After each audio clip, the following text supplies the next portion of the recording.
So we're going to spend some time appreciating water, appreciating the vibration of water and the life in water and the vibration of water, and talk to the water. So we'll start with some gratitude to the water and thank the water for the blessings and for all the work it does on the planet and for all the work it does in our bodies and in our lives and for all the beauty it brings to the planet as well as the practical, and for the various formations it shows up in: liquid, ice, snow, and for the crystal nature that's in water and the messages that water carry and the awareness of keeping water positive and pure and for playing our role in that. So the water here is talking about healing, and by healing it means peace. It means bringing peace, and it means bringing peace to the cells in your body and peace to your mind and peace to your heart, and all else follows from that peace. And that peace is the choice, and peace is your reality when you choose. Peace has to be your reality when you choose. And if you speak to the water, you can bless the water and ask the water, when you're putting it into your body, to be for your highest good, and the water will do that. The water is your friend, and the water can even help to ground you. If you speak to the water in your body and speak to the water in the earth, it will help you align with your grounding with the earth. Greetings, dear ones. I'm Kryon of Magnetic Service. Before we even begin, we wish to celebrate the healings that have occurred on this very spot. The epiphanies that have happened, the joy, the sadness, the feelings of connections to God right here. And that is why this place is special. And we have chosen it to give a very special kind of channeling. I want today's information to be complete. And here is the question. Kryon, you are in the land of fairies and little people. Is this true or not? It is such a stretch of the imagination for most of the planet to believe such things. Don't dance around the subject, Kryon. Give us a yes or a no. That's the question. I'll give you the answer, but I have to do a little dancing because it's Ireland.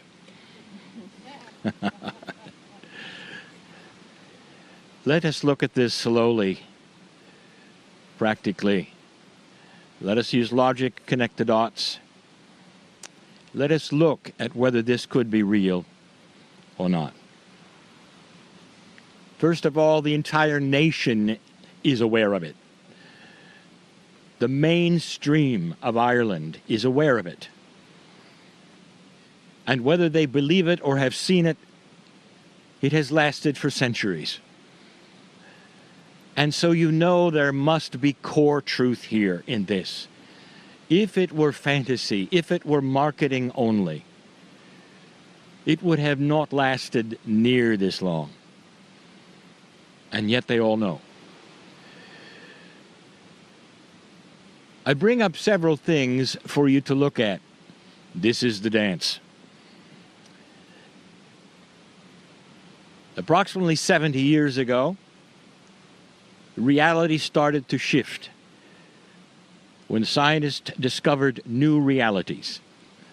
They discovered dimensionality in atomic structure. It went beyond that which human beings thought was real. It was so startling that even the scientist Einstein objected. He didn't understand the non-linearity of what was being suggested at all. that the atomic structure all around you is multi-dimensional. You live in only a piece of it. And we've said this before, you live in a beautiful, colorful world. And yet the human being is structured and built for black and white. Let me continue. What the scientists saw was how literally particles and objects could appear and disappear. How they might be in two places at the same time. How the very laws that you depend upon to see things, to reflect light, change with multidimensionality. Now, dear ones, I want you to get this clearly. This is not something that belongs in experiments. This is all reality. And what they discovered was that everything is in multi-dimensions. Everything. The human being is designed to be linear. Gaia is not. In a few months, my partner has been guided to go with scientists and others to the largest multi-dimensional experiment on the planet called CERN. And there they take the atomic structure apart to see if they can discover more of the multidimensionality they know is there. A tremendous investment has been made in what they know is there. Am I dancing hard enough yet? 150 years ago, two men in particular postulated and worked on an amazing idea. That there are things you could not see that created disease, infection, that the world simply was crawling with little things that you could not see. Surgeries in those days had a 55% cure rate. Anytime a doctor opened a human being, only half survived. Until these two men proved something. Along came the microscope and germs were discovered. If you couldn't see them, they didn't exist. And the entire medical community and the planet was in black and white medically. And the microscope came and suddenly there was color. And you see the metaphor. And they understood that out of sight there were things.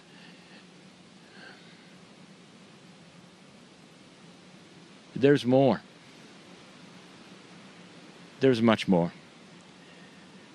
We can talk about so many things that point to the fact that out of Gaia comes multidimensionality.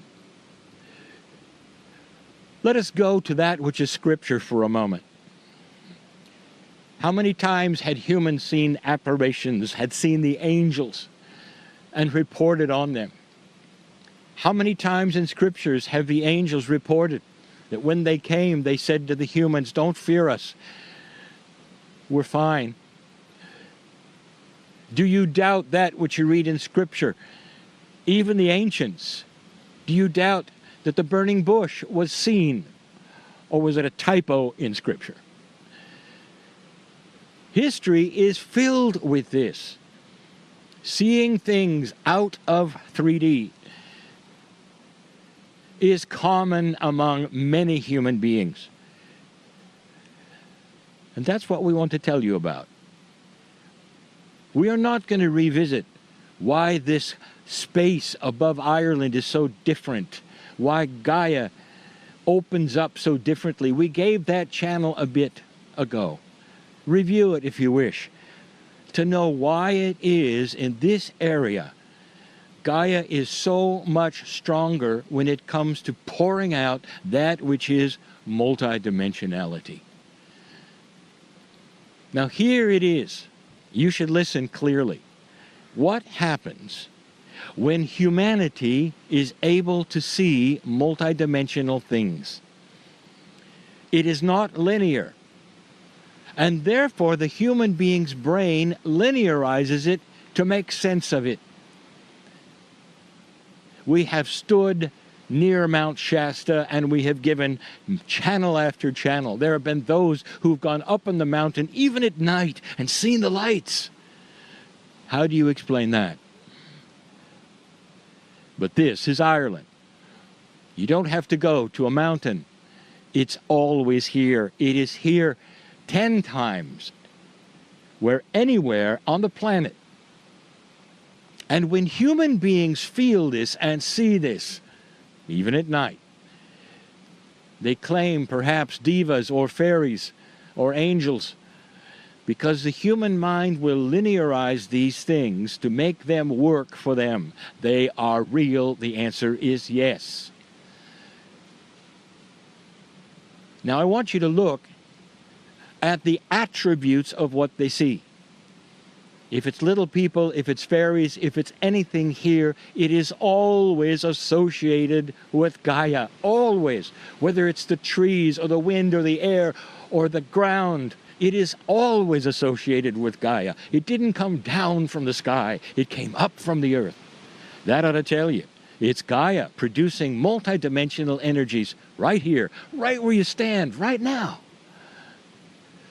Those of you who are open enough can see these things if you give intent.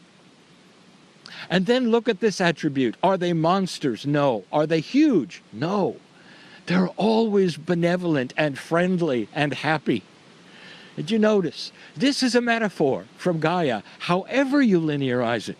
Whether you give them skin and wings or make them look a certain way or put clothes on them, or if they're just lights or they're divas in the forest, all of them are benevolent to humanity. All of them. The metaphor is clear. And the answer is yes, yes, and yes. The invitation, especially in this place, in this land, is to open your eyes and see in color. You're surrounded with a colorful world. Get out of black and white. Allow yourself to feel and see it. And then posture what you have seen and felt as you speak to other people so they understand it was real, not imaginary. But blessed, you're in the land where things appear, where Gaia can speak and you can see it. The answer is yes. And so it is.